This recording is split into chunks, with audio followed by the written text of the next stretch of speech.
It started as a harmless, spontaneous road trip. A few friends, a beat-up car, and no real destination, just the open road and a craving for adventure. We left campus late in the afternoon, music blasting, laughing about how reckless we were for hitting the highway without a plan. The night stretched ahead of us, full of possibility. Somewhere along the way, we spotted a faded billboard on the side of the road. It advertised a music festival we had never heard of, happening that very night in a town none of us recognized. "One night only," the sign promised, though the location wasn't marked on any of our maps. Curiosity got the best of us, and we followed the directions written at the bottom of the sign, turning onto a winding back road that led deep into the woods. The trees grew thicker, towering over us like silent sentinels. Our GPS lost signal. The further we drove, the darker it became, the road narrowing until it felt like it was closing in around us. Then suddenly lights appeared in the distance, flickering lanterns glowing in the thick fog. The festival was unlike anything we had expected.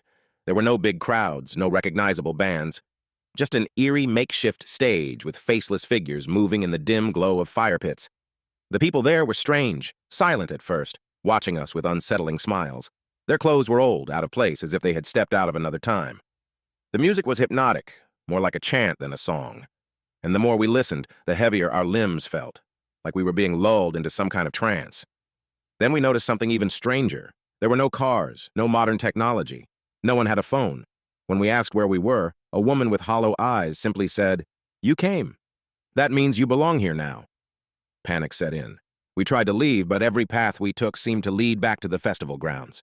The same lights, the same faces. The people no longer smiled. They stared, unblinking, watching, whispering. Our only escape came when one of my friends, in desperation, broke through the tree line, running blindly into the woods.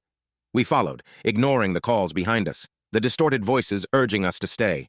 We ran until we saw headlights, our car, somehow right where we had left it, though we had driven miles into the forest. Without a second thought, we jumped in, locked the doors, and floored it. As we sped away, I glanced in the rearview mirror. The lights were gone. The festival, the people, everything vanished as if it had never been there. We never found any mention of the festival online. No records, no tickets, no photos, just that old billboard, now weathered, torn, and unreadable. We never spoke of it again. But sometimes, late at night, I swear I can still hear the music.